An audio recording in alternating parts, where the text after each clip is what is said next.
अच्छा भाई, ऐसा है बच्चों कि हम क्रोमेटोग्राफी जो है उसको पढ़ रहे थे, और मैं आपको कह रही थी कि जो क्रोमेटोग्राफी है उसमें हमारे पास अगर डिफरेंट चीज़ों का मिक्सचर है तो हमने उसको क्या करना है, सेपरेट करना है। तो सेपरेट करने का जो मेथड है वो ये क्या है, क्रोमेटोग्राफी है, जिसमें हमने दो चीज़ें यूज़ की थी। एक मैंने कहा था बच्चों स्टेशनरी फेज़ है, और एक मैंने कहा था बच्चों जो है वो मोबाइल फेज़ है। और आप लोगों को समझ नहीं आ रही थी स्टेशनरी फेस कैसा होता है देखने में, वो पता नहीं कौन सी मशीन होगी, और मोबाइल फेस कैसा होगा। आप लोगों की कन्फ्यूजन अपनी जगह ठीक है, क्योंकि अभी आप लोगों ने पहली दफ़ा क्रोमेटोग्राफी को देखा है, ठीक है। तो आज का जो टॉपिक है वो बहुत इंपॉर्टेंट है, उसको ज़रा ध्यान से सुन लें। ये जो टेक्निक है ये आगे भी बहुत सारी जगहों पर इस्तेमाल होती है, और ये प्रैक्टिकल टेक्निक है, तो ये बहुत सी जगहों पर इस्तेमाल होती है। तो मैंने आपको कहा कि अगर हमारे पास डिफरेंट चीज़ों का मिक्सचर होगा तो उसको सेपरेट करने के लिए हमने क्या किया है, इस टेक्निक को यूज़ किया है, ठीक है। तो अपने जितने भी फेलोज हैं उन्हें भी कह दें कि मीटिंग ज्वाइन कर लें। आज जो है वो चैप्टर 2 का लास्ट टेक्निक है, और जो है ये इंपॉर्टेंट टेक्निक है और इंटरेस्टिंग टेक्निक भी है अगर इसको ध्यान से सुनेंगे। तो मैंने आपको कहा कि इसमें दो चीज़ें होती हैं, एक स्टेशनरी फेज होता है और एक क्या होता है, मोबाइल फेज। मैंने कहा बच्चों जो स्टेशनरी फेज है वो सॉलिड भी हो सकता है, लिक्विड भी हो सकता है। आपने मुझे पूछा कि मैम अगर वो लिक्विड होगा तो वो क्या होना शुरू हो जाएगा, मूव होना शुरू हो जाएगा। तो मैंने आपको कहा कि वो जो है स्टेशनरी फेज वो बेसिकली एक सॉलिड है जिसके ऊपर हमने उस स्टेशनरी फेज को पेस्ट किया हुआ है। फिर मैंने आपको एग्जांपल्स लिखवाई थी, एलुमिना था, चारकोल था, आप लोग देख रहे हो यहाँ पर, ठीक है। तो यहाँ पर ऐसे है कि हमने उसके बाद जो मोबाइल फेज है मैंने कहा कि वो सॉलिड नहीं होगा, लिक्विड होगा या गैस होगा।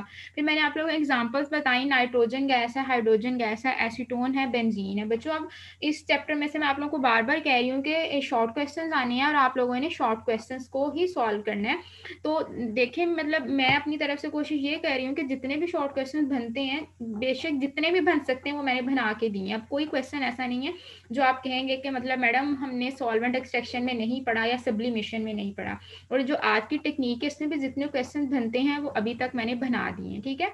तो हमने आज बात करनी है क्रोमेटोग्राफी की कि ये होती कैसे है, मतलब कैसे की है। मैं आपको कह तो रही हूँ कि बच्चों एक स्टेशनरी फेज है, एक मोबाइल फेज है। स्टेशनरी फेज जो है अपनी जगह पर स्टे करेगा, लेकिन जो मोबाइल फेज है उसके वर्ड से समझ आ रही है कि वो मूव होगा, ठीक है। इसका दूसरा नाम मूविंग फेज भी है। तो आज जो है हमने ये देखना है कि कैसे हमने यहाँ पर क्रोमेटोग्राफी को किया है, हमने कैसे जो है इसको इस पे काम किया है। तो इसको पढ़ने से पहले आपने ऐसा करना है कि मैंने कल जो है वो दो टाइप्स पढ़ाई थी क्रोमेटोग्राफी की। एक जो थी वो कौन सी क्रोमेटोग्राफी थी जो अभी बच्चा पूछ रहा है, एक पार्टीशन थी, और एक कौन सी थी, एड्जॉर्प्शन थी, ठीक है। तो बच्चे देखें, मैं आपको एक बात बताऊं, एक चीज होती है एड्जॉर्ब होना और एक चीज होती है एब्जॉर्ब होना, ठीक है। तो एड्जॉर्ब होने में और एब्जॉर्ब होने में थोड़ा सा फर्क है। देखें, एडजॉर्ब का मतलब होता है कि मतलब कोई सॉलिड चीज जो है वो अटैच हो रही है। एब्जॉर्ब का मतलब है कोई लिक्विड या कोई जो गैस है उस पर कोई चीज एब्जॉर्ब हो रही है, तो हम क्या कहेंगे कि वो एब्जॉर्ब हो रही है, ठीक है। तो हमने क्या करना है, हमने सबसे पहले ये देखना है, वो कहता है एड्जॉर्प्शन क्रोमेटोग्राफी जो है, अगर उसको देखा जाए तो उसमें ये होता है कि एड्जॉर्प्शन का वर्ड ये बता रहा है कि हमने सॉलिड को स्टेशनरी फेज लिया है, मतलब सॉलिड चीज के ऊपर उसने क्या होना है, एड्जॉर्ब होना है। समझ आ रही है बात की, एब्जॉर्ब नहीं कह रही, एड्जॉर्ब कह रही हूँ, ठीक है। तो कहता है कि स्टेशनरी फेज जो है वो एडजॉर्प्शन क्रोमेटोग्राफी में वो सॉलिड है। लेकिन अगर बात की जाए पार्टीशन क्रोमेटोग्राफी की तो उसके अंदर जो स्टेशनरी फेज है वो क्या, मैंने कहा था कल, लिक्विड है। फिर मैंने आपको कहा कि जो है इसमें जो स्टेशनरी फेज है वो अपनी जगह पर वहां पर ही स्टॉप करता है, वो वहां पर मूव नहीं करता। लेकिन जो मूविंग फेज है वो उसके ऊपर से क्या होता है, मूव होता है, ठीक है। अभी ये बातें जुबानी हैं, अभी आपको इन बातों की समझ नहीं आ रही, लेकिन अभी जो है, अब ये देखिए, वो कहता है the chromatography in which the stationary phase is solid is called absorption chromatography. In this technique a substance leave the mobile phase to become adsorb on the surface of solid stationary phase. कोई भी जो चीज है वो solid पे जाके जज्ब हो रही है तो हम उसको एडजॉर्प्शन कह रहे हैं, ठीक है। और जो है यहाँ पर जब हम बात कर रहे हैं पार्टीशन की, तो हमने पार्टीशन में ये कहा है कि कोई भी जो चीज़ है जब लिक्विड स्टेशनरी फेज होगा तो उस पर जब अटैच होगी तो हम उसको एब्जॉर्ब कहेंगे, ठीक है। सिर्फ इतना सा फर्क है कि एक में स्टेशनरी फेज लिक्विड है और एक में स्टेशनरी फेज सॉलिड है। फिर मैंने आपको दो दो एग्जाम्पल्स भी लिखवाई, ये आपकी बुक पे नहीं लिखी हुई, लेकिन आप लोगों ने ये एग्जाम्पल्स भी अपने जहन में रखनी है।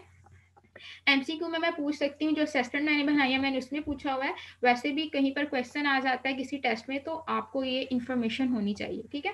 तो कहता है कि ये जो है हमारे पास एड्जॉर्प्शन क्रोमेटोग्राफी और पार्टीशन क्रोमेटोग्राफी, तो कहता है इन दोनों में हमने यही देखा है कि इन दोनों में जो डिफरेंस है वो किसकी बेस पर हमने देखा है, स्टेशनरी फेस की बेस पर डिफरेंस देखा है। अगर हम बात करें पार्टीशन क्रोमेटोग्राफी की, तो उसमें हम कहते हैं स्टेशनरी फेज इज लिक्विड, ठीक है।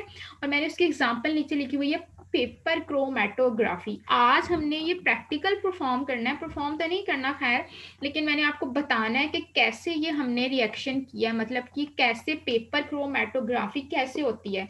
और वैसे भी जब आप लोगों के प्रैक्टिकल्स होप्स हो कि नेक्स्ट ईयर तक सब कुछ ठीक हो जाए, जब आप लोगों के प्रैक्टिकल्स होंगे तो हम इंशाल्लाह परफॉर्म भी करेंगे और मैं आपको दिखाऊंगी, जो भी आपका टीचर होगा आपको दिखाएगा कि कैसे जो है वो डिफरेंट कंपोनेंट्स जो हैं वो हम सेपरेट करते हैं। ये पेपर क्रोमेटोग्राफी जो है ये किस क्रोमेटोग्राफी की टाइप है, पार्टीशन क्रोमेटोग्राफी की टाइप है, क्योंकि यहाँ पर बच्चों स्टेशनरी फेज क्या है, लिक्विड है, ठीक है। और अगर एड्जॉर्प्शन क्रोमेटोग्राफी की बात की जाए तो वहां पर मैंने कॉलम क्रोमेटोग्राफी की बात की है, टीएलसी बोलते हैं, थिन लेयर क्रोमेटोग्राफी, टीएलसी बोलते हैं इसको, ठीक है। तो ये हम तब करेंगे जब हमारा स्टेशनरी फेज क्या होगा, सॉलिड होगा, ठीक है। अब बच्चे क्या किया है, आज बात करते हैं पेपर क्रोमेटोग्राफी पे, जो किसकी टाइप है, paper chromatography is the type of partition chromatography. क्यों, क्योंकि इसमें जो स्टेशनरी फेज है वो क्या है, लिक्विड है, ठीक है। तो मैंने डेफिनेशन लिख दिया है, अगर आपको क्वेश्चन आ जाए कि डिफाइन पेपर क्रोमेटोग्राफी क्या होती है, तो आपने कहना है it is the type of partition chromatography in which stationary phase is liquid. हमने ऊपर डिफाइन में कहा पार्टीशन क्रोमेटोग्राफी में स्टेशनरी फेज इज लिक्विड। सो यहाँ पर अगर हम देखें तो पेपर क्रोमेटोग्राफी के अंदर स्टेशनरी फेज इज लिक्विड, जैसे यहाँ पर जो हमारा स्टेशनरी फेज है वो वाटर है, ठीक है। और वही वाली बात के वाटर है और कैसे उसके ऊपर अटैच हुआ है, तो हमने पेपर को लिया हुआ है, ठीक है। पेपर जो पेपर होता है उसको लिया और कहता है like H2O adsorb on paper. Paper solid है तो कहता है उसके ऊपर वाटर क्या हो गया, एड्सॉर्ब। कहता है the adsorb water behave as an immiscible liquid toward the mobile phase. अब देखिए हमने दो चीजें यूज करनी है, एक हमारा स्टेशनरी फेज है और एक हमारा मोबाइल फेज है, ठीक है। मैंने आपको कहा कि पार्टीशन क्रोमेटोग्राफी के अंदर you have the stationary phase which is liquid, ठीक है। आपके पास जो स्टेशनरी फेज होगा वो लिक्विड होगा। तो मैं यहाँ पर कह रही हूँ कि बच्चों जो स्टेशनरी फेज है वो क्या है, हमारे पास वाटर है। और मैं ये कह रही हूँ कि जो मोबाइल फेज है, जो मोबाइल चीज है हमारे पास, जो मोबाइल फेज है वो कोई भी ऑर्गेनिक लिक्विड है, कोई ऑर्गेनिक सॉल्वेंट हो सकता है, आप ईथर भी कह सकते हैं, आप क्लोरोफॉर्म भी कह सकते हैं, जो पीछे हमने देखे थे। अब जो मिक्सचर है हमारे पास, हमने ये देखना है कि वो मिक्सचर ज्यादा स्टेशनरी फेज में हल होता है या वो मिक्सचर ज्यादा मोबाइल फेज में हल होता है, ठीक है। तो आज हमने पेपर क्रोमेटोग्राफी को देखना है कैसे किया हमने इसको और कैसे कौन कौन से स्टेप्स किए। बहुत आसान है, अभी आपके साथ में शेयर करती हूँ, बहुत आसान है, इसमें कोई ऐसी चीज नहीं है, कोई रॉकेट साइंस नहीं है कि ये क्या होती है, बहुत आसान है। हम आपके सामने ही बनाएंगे कि ये जो है ये हमारे पास क्या है, स्टेशनरी फेज है। इस स्टेशनरी फेज में हमने जो यूज किया है वो लिक्विड यूज किया है। कौन सा लिक्विड यूज किया, H2O यूज किया, ठीक है। और कहाँ पर एब्जॉर्ब किया उसको, हम कह रहे हैं कि किसी भी सब्सटेंस के ऊपर हमने इसको क्या कर दिया, जैसे हमने पेपर को यूज किया है तो उसके ऊपर वाटर को हमने क्या कर दिया, अटैच कर दिया, ठीक है। तो जी, तो इसका मतलब ये हुआ कि हम पेपर क्रोमेटोग्राफी के अंदर ये चेक कर रहे हैं कि डिफरेंट कंपोनेंट्स हैं। जैसे मैंने आपको डिफरेंट इंक्स की बात बताई थी बच्चों, मैंने इंक्स की स्टार्टिंग में एग्जांपल दी थी और आपका शॉर्ट क्वेश्चन भी है कि डिफरेंट इंक्स हैं, इनको सेपरेट करना है and how can you separate this inks. तो हमने उस क्वेश्चन को भी देखना है, लेकिन आज सबसे पहले हमने क्रोमेटोग्राफी की पूरी paper chromatography is the type of partition chromatography in which stationary phase is a liquid, ठीक है। लिक्विड कौन कौन सा यूज़ किया है हमने, वाटर यूज़ किया है। तो हमने, और जो हमारा मोबाइल फेज है वो भी लिक्विड है, वो क्या है, ऑर्गेनिक कंपाउंड। और इमिसिबल मैंने आपको बताया था, मिसिबल का मतलब होता है दो चीजें हल हो रही हैं, एंड इमिसिबल का मतलब होता है दो चीजें आपस में हल नहीं हो रही। ठीक हो गई बात। तो यहाँ पर हमने यही देखा कि इमिसिबल जो है वो क्या है, water and organic liquid both are immiscible to each other. ठीक है, तो हम चलते हैं क्रोमेटोग्राफी की टेक्निक की तरफ और हम उसको देखते हैं कि हमने कैसे उसको परफॉर्म करना है। उसको परफॉर्म करने के बाद हमारे पास शॉर्ट क्वेश्चंस हैं वो करने हैं, लेकिन आज के लेक्चर में अगर आप लोगों को समझ ही आ जाए कि कैसे हमने उसको बनाया है, कैसे स्टेशनरी फेज बनाया है, कैसे मोबाइल फेज बनाया, तो आज के लेक्चर के लिए इतना ही बहुत होगा। फिर हम कल के लेक्चर में मजीद इसको डिस्कस करेंगे, क्योंकि चैप्टर 2 हमारा मुकम्मल हो जाएगा और फिर हम उसके बाद नेक्स्ट चैप्टर पे जाएंगे। हमारा केमिस्ट्री का सिलेबस इंशाल्लाह टाइमली ख़त्म हो जाएगा। ठीक है, तो हम चलते हैं अब पेपर क्रोमेटोग्राफी की टेक्निक्स की तरफ कि हमने कैसे उसको करना है। ठीक है, तो आप भी ऐसा करें, अपनी बुक खोल लें और मैं भी यहाँ से अपनी बुक खोल लेती हूँ।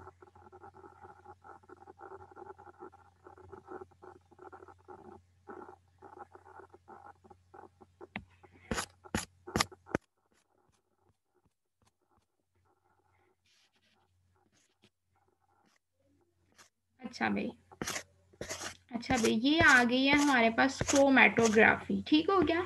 अब क्या है कि क्रोमेटोग्राफी, पेपर क्रोमेटोग्राफी को हम करने लगे हैं और हम देखने लगे हैं कि इस टेक्निक में क्या होता है। ठीक है बच्चों, मैंने आपको अभी बताया कि it is a technique of partition chromatography. क्यों? क्योंकि हमने डिफाइन किया था partition chromatography is that chromatography in which stationary phase is liquid. तो यहाँ पर भी वो यही कह रहा है कि जो स्टेशनरी फेज है वो लिक्विड है। कौन सा लिक्विड यूज़ किया? फर्ज करें कि H2O को क्या कर दिया, हमने जो पेपर लेना है उसके ऊपर क्या करवा देना, एडजॉर्ब।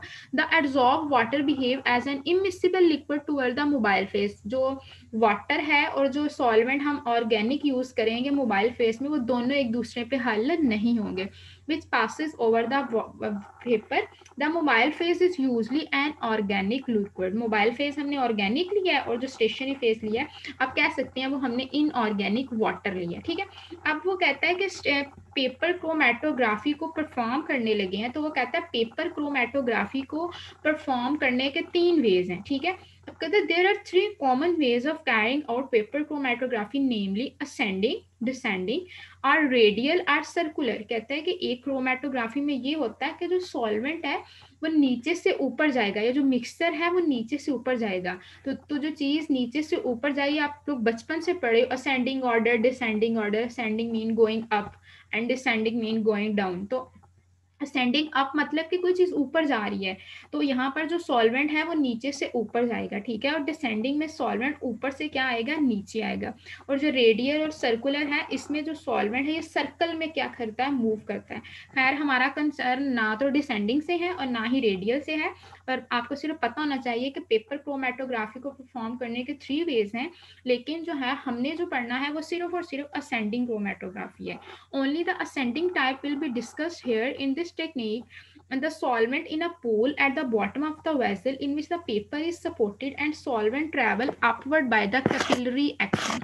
अभी देखते हैं सॉरी, क्या करना है बच्चों, आपने क्या करना है, एक बर्तन लेना है। ठीक है, एक शीशे का टैंक ले लें। ठीक है, अब उस टैंक में क्या करना है कि जो भी आपका सॉल्वेंट है ना, मतलब जो भी आपने मिक्सर जो है जिसको सेपरेट करना है, उसको आपने उस टैंक के अंदर क्या कर लिया है, यूज कर लिया। ठीक है, और आपने क्या किया है कि जो हमारे पास पेपर यूज किया है ना, ठीक है, उस पेपर के ऊपर हमने वाटर को क्या करा दिया, एड्सॉर्ब करा दिया। कहता है a solvent mixture especially composed in according with the sample to be separated is poured in the chromatographic tank। जिन सब्सटेंस को आपने सेपरेट करना है उनका मिक्सर बना के कहाँ पर डाल देना बच्चों, ये जो शीशे की वेजल दिखाई दे रही है, कि बीकर जो है, इसमें आपने क्या करना है, इसको डाल देना है। डाल दिया सैंपल को, डिफरेंट चीजों का मिक्सर था।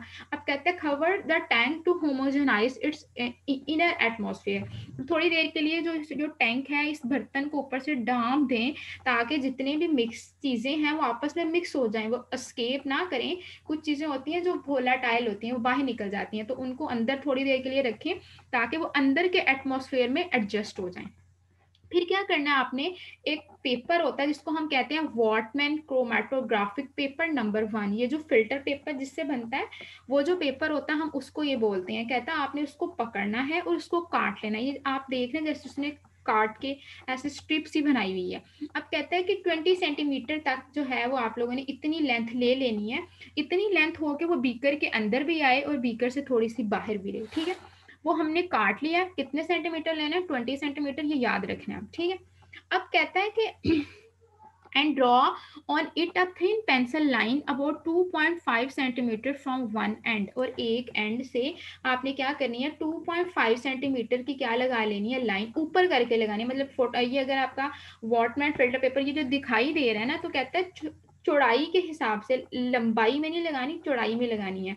जो ये देखें ऐसे जो है वो लाइन लगानी है, और कितनी लगानी है 2.5 सेंटीमीटर की जो है वो आप लोगों ने लाइन लगा लेनी है। ठीक है, अब उस लाइन के ऊपर आपने जो लेड पेंसिल है उससे क्या लगा लेनी है, निशान लगा लेने हैं। अब देखिए एक आपके पास सैंपल होगा, ठीक है, जिसको आपने उसके अंदर डिजोल्व किया है, और एक सैंपल जो आपके पास वैसे भी बर्तन में पड़ा होगा। कहते हैं spot a point on the pencil line with the sample mixture solution, और वहां पर लाइन से डॉट्स लगा देने हैं। ठीक है, to facilitate identification of the component of a mixture, spots of the known compound may also be placed alongside। तो कहता है इससे क्या होगा कि जो डिफरेंट स्पॉट्स हैं या डिफरेंट जो कंपोनेंट्स हैं क्या हो जाएंगे, सेपरेट उस लाइन के ऊपर आ जाएंगे। ठीक है, अब वो सारे के सारे जो कंपोनेंट्स हैं वो हमने उस लाइन के ऊपर क्या लगा लिए हैं, निशान लगा लिए हैं। यहाँ तक समझ आ गई। आपने क्या करना है, एक बर्तन लेना है, उसके अंदर जिस सॉल्वेंट को सेपरेट करना है उसको डाल देना है, फिर क्रोमेटोग्राफिक वॉटमैन का जो फिल्टर पेपर है उसको लेना है, और उसके ऊपर आपने लाइन लगा के निशान लगा देने हैं कि इतने सैंपल्स हैं, इतने चीजों का मिक्सचर है। ठीक है,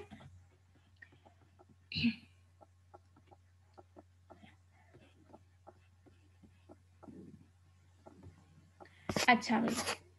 उसके बाद कहता है कि when the spot has dried suspend the paper with clip so that integrated and dip into the solvent mixer. और फिर आप ये नीचे देख रहे हैं कि आपने उस फिल्टर पेपर को छोटी छोटी हुक्स के साथ क्या करना है, उस सॉल्वेंट के अंदर लटका देना है। ऐसे लटकाना है कि जो जो उसका आधे से ज्यादा पार्ट है ना फिल्टर पेपर का, मतलब हाफ पार्ट जो है वो उस सॉल्वेंट के अंदर क्या हुआ हो, डिप हुआ हो। क्योंकि सॉल्वेंट जो इसके अंदर है उसने नीचे से कहाँ जाना है, ऊपर जाना है। ठीक है, so that integrated and dips into solvent mixture to a depth of 5 to 6 millimetre. cover the tank, और टैंक को ऊपर से क्या कर देना, ढांप देना है, ताकि कोई भी जो सब्सटेंस है जो जिसके वेपर्स भरे वो बाहर ना निकले। आपने उसको ढांप के वहां पर रख के छोड़ के तो बाहर निकल जाना लैब से। ठीक है, फिर आप लोगों ने चेक करते रहना है आधे घंटे बाद, जब तक जो है वो आपका जो फिल्टर पेपर हमने यहाँ पर हैंग किया हुआ है, जब तक सॉल्वेंट उसका 3/4 पार्ट तक नहीं जाएगा, मतलब 3 हिस्से तक जो सॉल्वेंट नहीं जाएगा, तब तक आपने उसको उसके अंदर ही क्या करना है, हैंग ही रहने देना है। ठीक है, as the solvent front passes the spot the solute began to move upward. अब जो मिक्सचर है, जो जो कंपोनेंट्स हैं वो इस सॉल्वेंट से निकल के कहाँ पर जाते जाएंगे, ये जो फिल्टर पेपर लगा हुआ है इसमें जाते जाएंगे। when the solvent front has rising up about 3 to 4 length of the filter paper।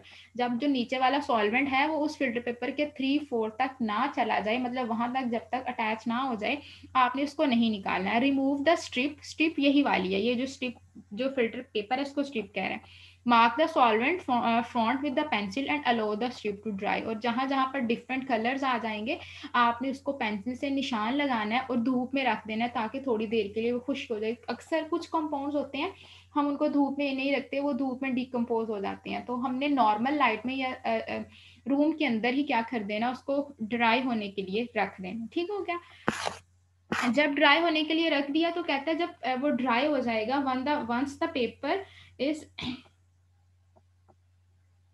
once the paper is dried, the pattern on the paper is called chromatogram। बच्चे अभी क्रोमेटोग्राम क्या है, जो हमने फिल्टर पेपर यूज किया था वो filter paper जब ड्राई हो जाएगा, वो जो स्ट्रिप बाहर निकल जाएगी वो क्या कहलाएगी, chromatogram. The different component of the mixture if coloured can be visually identify. अगर तो कोई इंक थी उसका मिक्सचर था तो खुद ब खुद ही उसके जो कलर्स हैं वो फिल्टर पेपर के ऊपर दिखाई देंगे। ठीक है, हम कहेंगे कि ब्लू इंक थी, रेड इंक थी, फलानी इंक थी, इस तरह था। लेकिन कहते हैं कि कुछ कंपाउंड्स होते हैं उनका कलर नहीं होता। फिर क्या करना है, उस उसके लिए बच्चे हमने स्प्रेज रखे होते हैं, ठीक है, स्प्रे रखे होते हैं या केमिकल कोई सॉल्वेंट उसके ऊपर हम डालते हैं, स्प्रे करते हैं, जिससे जो उनकी अपीयरेंस है वो हमें दिखाई देती है। कहता है if colourless the chromatogram has to be developed by chemical method और physical technique use to identify spots. जैसे फरोटीन को हमने सेपरेट करना होता है इस टेक्निक से, तो जो फरोटीन है वो दिखाई नहीं देती, तो हम एक सॉल्वेंट है जिसको हम निनहाइड्रीन कहते हैं, निनहाइड्रीन का सोल्यूशन होता है, वो हम इस जो फिल्टर पेपर है इसके ऊपर हम क्या करते हैं, स्प्रे। जब हम स्प्रे करते हैं तो हमें पता चल जाता है कि ये वाली फलानी प्रोटीन थी, ये वाली फलानी प्रोटीन थी, ये वाली फलानी प्रोटीन थी, ठीक है। तो जो जिनका सब्सटेंस कलर है उनको तो हम देख लेंगे, अब जिनका नहीं है उनको हम स्प्रे करके या कोई रिएक्शन करके कोई केमिकल सब्सटेंस दे के हम उनको क्या कर सकते हैं, निकाल सकते हैं, ठीक है। Each component has a specific retardation factor. अब ये आ गया है रिटार्डेशन फैक्टर, ये क्या है इसको बाद में देखते हैं। रिटार्डेशन फैक्टर वो चीज़ है, हमने देखना है कि दो जो जितने सब्सटेंस जो हैं distance travel by a component from a original spot, हमने ये देखना है कि जो डिफरेंट कंपोनेंट्स थे उन कंपोनेंट्स ने कितना फासला तय किया, ठीक है। और फिर हमने ये भी देखना है कि जो सॉल्वेंट हम नीचे से यूज कर रहे हैं उस सॉल्वेंट ने कितना फासला तय किया, फिर हम इन दोनों को डिवाइड करके जो इनका इन दोनों को जब हम डिवाइड करेंगे तो हमारे पास एक आंसर आ जाएगा, उस आंसर से हम देखते हैं कि कितना जो है वो सॉल्वेंट निकला है और कितना सॉल्वेंट सेपरेट हुआ है। एक मिनट बच्चे, मैं अभी सवाल सुनती हूँ। अब मैंने आप लोगों के सवाल ही सुने, उसके बाद अगली चीज बताती हूँ।